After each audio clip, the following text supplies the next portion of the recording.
Hoje vamos falar mais uma vez sobre a história do cangaço e eu tenho sempre me reportado a- ao rico inglês. Afinal de contas, apareceu alguém que analise a história, o fato, os fatos, né? Porque o cangaço, ele analisa principalmente a parte que deixou mais a desejar, que foi exatamente o lugar de Angico, onde supostamente ocorreu o assassinato. Aquela, digamos assim, foi o final praticamente da história do cangaço lampiônico. Lampião não criou o cangaço, entendamos isso.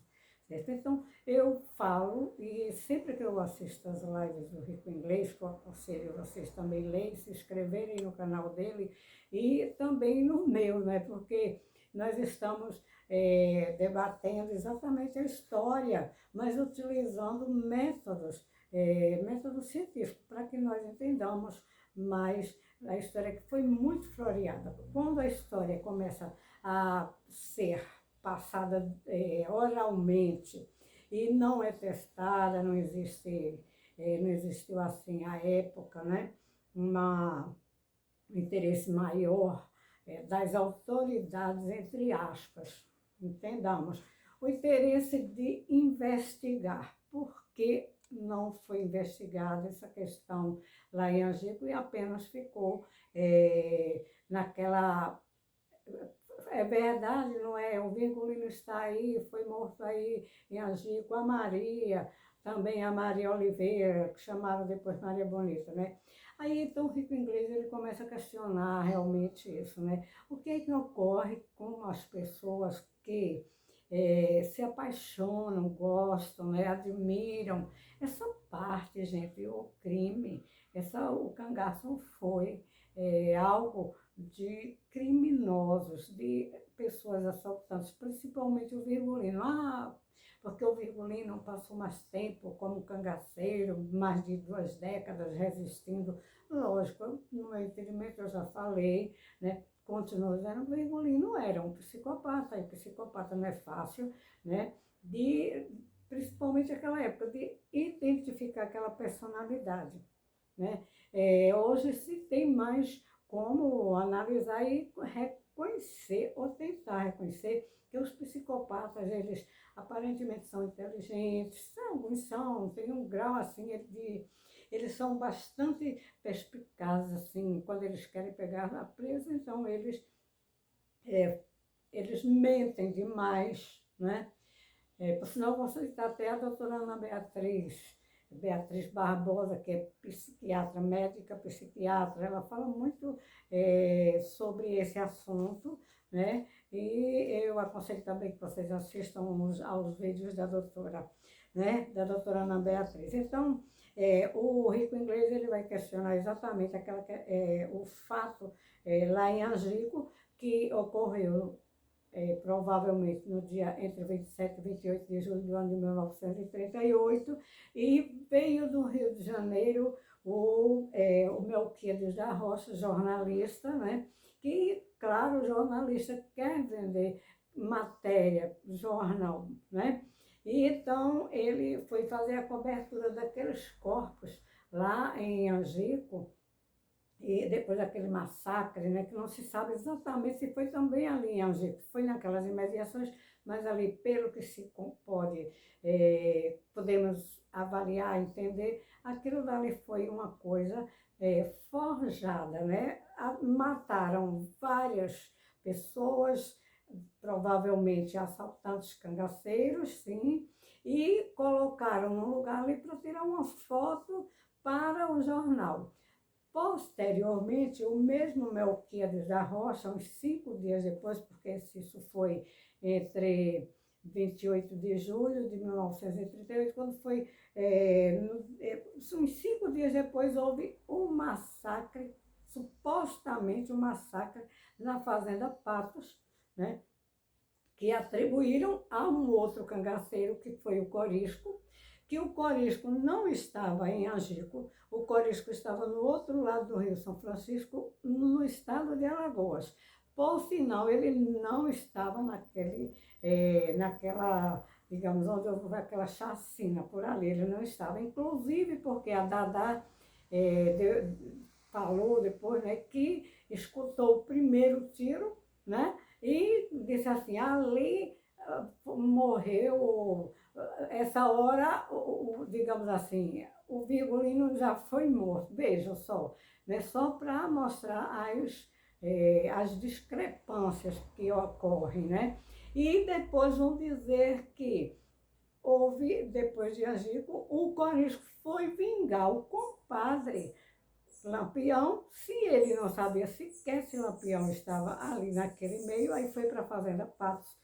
Exatamente, o que o Rico Inglês está falando é que não houve ninguém, o Melquiades da Rocha, com sua equipe de fotógrafos e tudo, ele não tirou nenhuma foto na Fazenda Patos. Outra coisa que ele também verificou é que essa Fazenda Patos era do sogro do João Bezerra, quer dizer, o mandante, né, que estava ali em Angico, né?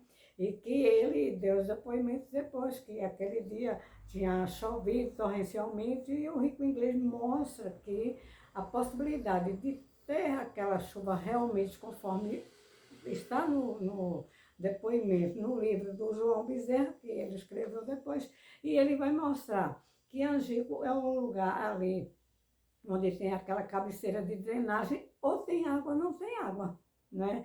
Digamos que naquele dia choveu torrencialmente, e que se não ocorre aquelas chuvas que são chuvas assim, que ocorrem uma vez ou outra este ano, agora a chuva bateu lá tanto que não fizeram sequer a missa, né?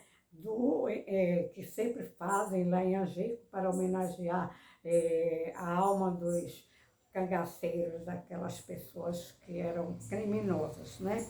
Então, são essas coisas que nós vamos entendendo. Por quê? Aí o Rico Inglês vai explicar exatamente. Porque não fizeram, o Melquiades da Rocha não fez as fotos ali da Fazenda Patos. Se ele estava com a equipe, né, ele como jornalista e os fotógrafos do jornal, daquele jornal do Rio de Janeiro à noite, né? Por que ele não fez, não cobriu? Então, que são essas coisas que vão sendo maquiadas, né? Para que as pessoas se percam assim, né? Então, fica tudo muito nebuloso.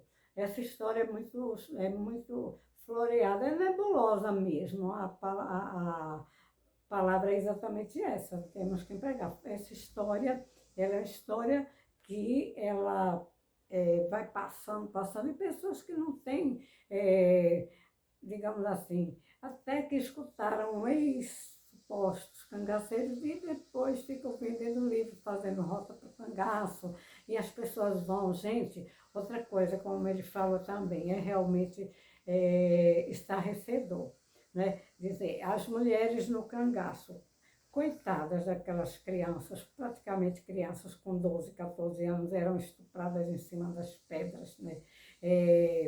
Feminicídio mesmo, matavam as mulheres, os cangaceiros invadiam as casas, pegavam as mocinhas, as jovens, carregavam, levavam, estupravam em cima de pedras. Imagine você, o trauma que a pessoa não vai ter, ser estuprado em cima de uma pedra, vamos dizer, aqueles homens violentos, cheios de armas, sujos, catingando, que eles não tomavam banho, praticamente. Dizem que o Virgulino gostava de perfume, mas era para ver se tirava o mau cheiro. Imaginem a pessoa passar meses sem tomar banho, sem trocar roupa, viver correndo. Não tinha papel higiênico naquela época, gente.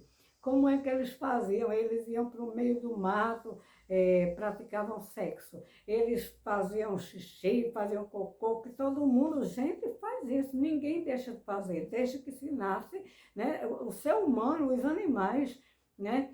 Tem as necessidades fisiológicas, né? E fazem realmente. Quem é que, como que as mulheres menstruadas viviam? segundo a Cila não, foi a Adília, né? A Cila mentiu demais, inclusive eu vou falar sobre a Cila já já. Né? A Adília disse que ficavam dando a 200, 300 metros de distância com as moscas, o mosqueiro, né? Subindo pelas pernas, porque elas... Gente, o mote é uma coisa da década de 60 para cá, né? Toda mulher sabe disso, estou falando hoje porque isso é muito normal, né? Antes era escondido, essa coisa toda, mas hoje a gente sabe, né? A mulher tem que ter higiene, tem que ir para ginecologista, tem que se arrumar, tomar banho, fazer higiene pessoal, higiene, né? Corporal, né? E naquela época as mulheres viviam como? Coitadas, era muito sofrimento. Aí veio a suposta neta do Virgulino, nunca provou que é realmente neta do Virgulino, e nem a Expedita jamais provou que é filha do Virgulino e nem da Maria, de Deia Maria Oliveira, porque ela nunca teve documento, não foi registrada nem nada. Disseram, falaram, e essa história oral, e elas se aproveitam disso, né? Ah, já foi para televisão, já foram para fazer filme, ganham, querem direitos autorais, sem provar que são filhas, que são legítimas filhas, né, daqueles ex-cangaceiros, porque, e ainda dizem assim, eu sou filha de Lampião e de Maria Bonita. Por que não usa o nome Maria de Ideia Maria Oliveira, se a Maria Oliveira, segundo sabe, se também tudo passando de boca para boca, boca por boca, aí espalharam, e ela nunca fez um DNA com a família porque tem família da Maria Oliveira, nunca fizeram, né? Pegaram 2 crânios lá e exumaram, né? E exumaram com o doutor Lamartine e disseram que era filha, mas dizem, mas não provam. Bom, não existe documento, naquela época existia documento sim, porque os meus pais têm documentos, meus avós têm documentos de casados, tudo tem. Agora, no cangaço, como foi uma coisa assim, que é história de crime, aí então ficam essas coisas que, para você entender, desenrolar esse negócio, é o fio de Ariadne, né? Você tem que tentar andar pelos labirintos para ver quanta história, quanta mentira. Muita gente vive disso, vive de vender livro, de fazer roça de cangaço, essa coisa toda. Uma coisa, como falou o Rico Inglês, macabra, né? Acontecimentos mórbidos, coisas assim que estarrecedoras. Pois bem, o próprio doutor Arthur Ramos, segundo o Rico Inglês, que tem feito trabalho excelente, né? Ele, que era legista, correspondia-se, eu nem sabia, correspondia-se com o psicólogo, aliás, com o psicólogo não, com o médico, Sigmund Freud, né? Se ele, o doutor Arthur Ramos, ele se correspondia, ele já tinha largos conhecimentos, inclusive falava o alemão, né? Porque Freud era alemão, né? Então, ou o inglês, né? Porque Freud também estudou, ele fez curso nos Estados Unidos, né? Se não me engano, nos Estados Unidos, eu tenho até o livro, mas vou verificar se eu estiver errada, se eu pequei aqui nesse ponto, mas eu tenho um livro que fala que ele estudou, ele saiu da Alemanha, né? E por conta dos estudos dele, que eram muito profundos, e alguns médicos, como o mesmo, ele utilizava o método de fazer assim a pessoa ficar autossugestionada, e as pessoas caíam às vezes no laço de alguns que não trabalhavam dentro da linha da psicanálise, que ainda não havia psicanálise, mas Freud, ele hipnotizava, depois deixou de hipnotizar. Esse Mesmer, que era um médico também, ele hipnotizava as mulheres, depois ele começava a chantagear as mulheres. Isso aí já é uma outra história, que depois eu posso falar mais, porque eu gosto muito de estudar Freud, né? Então, vamos sobre a Cila, né? Os atos falhos da Cila. Né? A Cila falou num depoimento no Jô Soares, vejam só, gente, ela dava muita entrevista, ficou famosa, né? Aí ela disse o seguinte, que quando os cangaceiros andavam, eles carregavam tudo. Realmente a gente sabe que eles eram nômades. Eles carregavam tudo. Era uma arma, era, digamos assim, muitas balas, muita coisa que eles carregavam no corpo. E a Sila disse o quê? Ora, quando um cangaceiro, se ele caísse de costa, era preciso um outro levantar. Então, como é que eles corriam? Como é que eles subiam como é que eles andavam? Por exemplo, as distâncias, façamos também um comparativo com as distâncias, né? Sair de Alagoas para Pernambuco, sair, digamos, vamos logo falar aqui sobre Pernambuco, uma coisa que eu conheço bastante, que é, por exemplo, sair daqui da capital. Eles nunca vieram na capital, não. Cangaceiro não veio na capital, não. Mas, digamos, de Garanhuns até Serra Talhada. Sair para Angico, para Sergipe, sair para Bahia, gente, é muita estrada, é muito caminho. Não era estrada, é muito caminho, é andar muito, né? E a Sila caiu nessa de dizer, eles andavam, quando caía, como que os cangaceiros caíam se eles tinham que viver correndo? Sim, caíam. Como que eles levavam 50 quilos, como ela falou, tem um depoimento, tem numa live, não é live, no Jô Soares, ela dizendo que quando caía de costa, tinha que outro levantar. E como é que eles faziam para carregar tudo isso?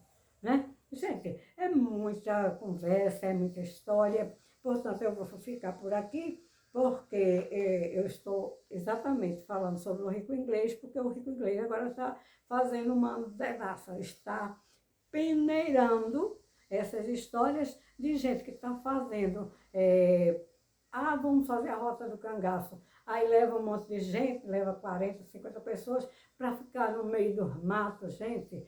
Olha, é muito sacrifício. Quem não for bem preparado, tem que ir com um tênisinho bem confortável, né?